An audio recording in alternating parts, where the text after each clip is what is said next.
दिनैहाय आरोबाव खेबसेबाव ब्लग खालामदों मोखाङाथ' नायजाखाया अब्लाबो फुंनि समावहाय आङो दायो दंफैयो हाग्रामा ब्रिजआवहाय जोंनि माखासे रिलिफ केम्पनि होनो गोनां माखासे मेटेरियल्सफोरखौहाय होनो थाखाय आङो बेवहाय गारिखौ नेदों जोङो 40 किल'मिटार्स बाइक सालायनानै फुंनि समावनो ओंखारनानै दा आङो हाग्रामा ब्रिजआव दङ। हेल' लोगोफोर, आङो आरोबाव खेबसेबाव आङो फैदों सिसुबारि जे थांनाय समफ्रावहाय नोंथांमोना निस्सय नुदों आरो सोरबाया फैदों, सोरबा सेलिब्रिटिसआ फैदों आरो नायफैदों जे जोंनि गामिखौ बर' गामि आरो गोबांथार मिक्स थानाय गामि बे गामिखौ खुरखाजानाय बिथांमोना रिलिफ केम्पआव थानांदों आरो आंजों दङ आंनिनो team brother Pranay, brother Pradeep Basumatary आरो मिसेस हायना। दायो आङो दंफैयो अन दा स्पटआवहाय नोंथांमोना निस्सय नुलांगोन आं माखासे जायगाफोरखौ देखायगासिनो दङ। लोगोफोर, नैबेयावहाय न' दङमोन आरो बेथिंजोंबो गामि दङमोन आरो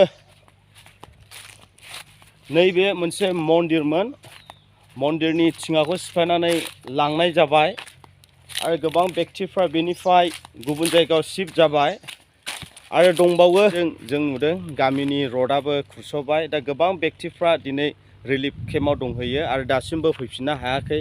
नोंथांमोना निस्सय नुदों, आं नोंथांमोननो देखायगासिनो दङ।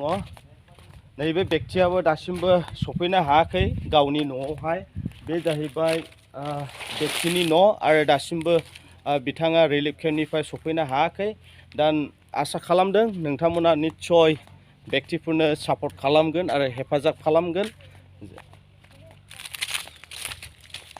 नैबे न' आरो गोबां जायगाफोर दङ।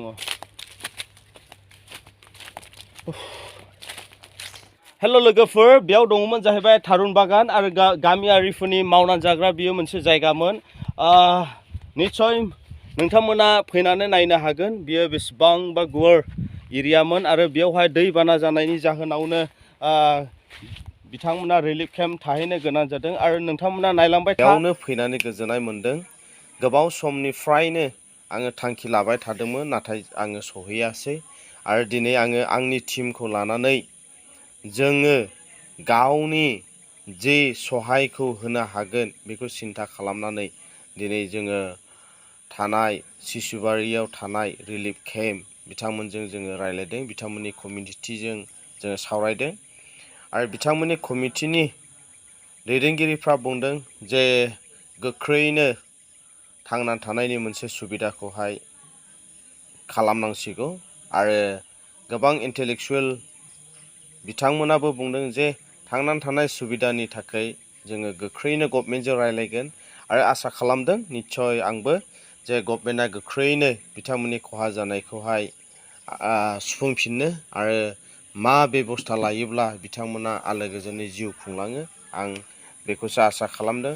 दुखु नुदों, दुखु फोरमायदों आंबो जे गोबां खस्थ'नि गेजेरजों मावनानै जानो एबा न' बां लुनाय, न' बां बानायनाय, समायना रमायना लामाफोर बानायनाय, बारि बागान बानायनाय गासैबो बिथांमोननि मावनानै दोननानै सिमां नुनायखौहाय थांनाय समफ्रा बार दै अखाफ्रा गासैखौबो फोजोबबाय। दा बेनिखायनो खावलायदों गासैबो जोंनि रायजो राजा, जोंनि अनसुलि नोंथांमोना हानायमानि दासिमबो बे सिसुबारि रिलिफ केम्पनि थाखाय जा हायो नोंथांमोना गोख्रैनो डनेसन एबा अननायजों निस्सय बिथांमोननि जिउआबो आलो गोजोनै जिउ खुंलांनो हानाय नोंथांमोना जेन' हेफाजाब खालामो आरो आंबो आसा खालामदों हानायमानि जोंनि टीमाबो जोङो फैगौ समफ्रावहाय जोङो माखासे नांगौ बेसादफोरखौहाय जोङो होगोन, जेरै माइरं, दालि, थाव, सेनिटाइजार, साबोन आरो गोबांथार नांगौ बेसादफोरखौ जोङो होगोन। निस्सय नोंथांमोना नुगोन आंनि सेकेन्ड ब्लगाव। आङो दिनैहाय फार्स्ट ब्लगावहाय बेयाव फैनायजों लोगोसे आङो बिथांमोननि कमिटिजों रायज्लायनानै आरो बिथांमोननि दुख सुखखौ मोनथिनानै जोबोर आङो दुखु मोनदों। दा बेनिखायनो रायजो राजा नोंथांमोन हानायमानि बे भिडिअखौ नोंथांमोना नायदो आरो बुजिदो आरो सिन्था खालामदो जाय बिथांमोननि न'आ दासिमबो लुफिननो हायाखै आरो जाय बिथांमोना दासिमबो गुबुन दाबसे जायगायाव थांनानै मोनसे मोजां संसारखौ जाहैनो हायाखै आरो बिथांमोना दासिमबो दुखुआव दङ। निस्सय बै समावहाय गोबां मानसिफ्रा फैनानै बिथांमोनखौहाय साजेसन खालामदोंमोन, नाथाय बे समावबो नोंथांमोना फैनानै निस्सय नायफैयो आरो साजेसन खालामो। आङो बेखौसो खावलायदों आरो आङो गोजोननाय मोनदों आरो गोबांथार आङो हामबाय होनो जोंनि टिम आरो साननो गोरों बुजिनो गोरों जोंनिनो चिरां डिस्ट्रिक्टनि आन्दाराव थानाय सिङाव थानाय खैला मैला BCDCनि गासैबो मेम्बार्सफ्रा आरो गासैबो साननो गोरों मेलेमजिबि बिथांमोना दिनैहाय स्पटआव फैनानै बेखौ नोजोर होफैनो आरो खबर लाफैनायनि थाखाय आरो जोबनायाव आं बेखौसो खावलायो अन्नानै बयबो हेफाजाब खालाम आरो जोंबो।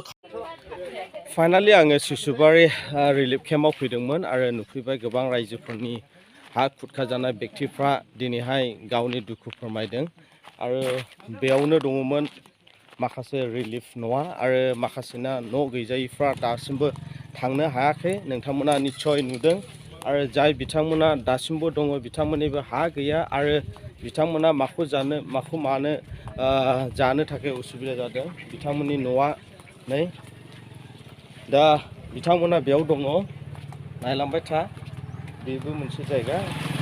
दा बेखौ खावलायदों अन्नानै नोंथांमोना जेन' सापर्ट खालामो आरो हेल्प खालामो। थेंक इउसै नायनायनि थाखाय। हानायमानि व्यक्तिफोरनो जोङो सापर्ट खालामगोन आरो जोंनि टिमाव बेखौनो रायलायदों जे मोनफ्रोमबो रिलिफ केम्पआवहाय जोङो जि हायो एसे एसे राननानै होगोन आरो दायो जोङो स्टकआव दोनफैबाय माइरं, बियो माइरं दङ बेवहाय आरो नोंथांमोना नुखादों माइरंखौ आनलडिं खालामगासिनो दङ आरो स्टक जोंनि रुमाव दोननाय जाथ'बाय आरो माइरंआनो बे माइरं बेवहाय 25 केजि दङ माइरङा आरो दंबावो साराबो रोगागासिनो दङ आरो दंबावो जोंनावहाय गुबुन गुबुन बेसादफोर। माइरङा गासैबो खालियानो जाबाय, ओमफ्राय बावैसो जोङो नेक्स्ट उइकआवहाय निस्सय जोङो बेखौ रानगोन मोनफ्रोमबो रिलिफआव जोङो थांनानै। आरो बेजों लोगोसे दंबावो जोंनावहाय थाव गोथां दङ, थाव गोथां बे पेकेटआवनो थाव गासैबो मुवा बेसादफोरखौ जोङो सोजोबबाय रुमाव दोनबाय स्टकआवहाय। अब्ला नोंथांमोनाबो निस्सय सापर्ट खालामदो अन्नानै आरो आंनि चेनेलखौबो साबस्क्राइब खालाम आरो सापर्ट खालाम आरो शेयार एन्ड लाइक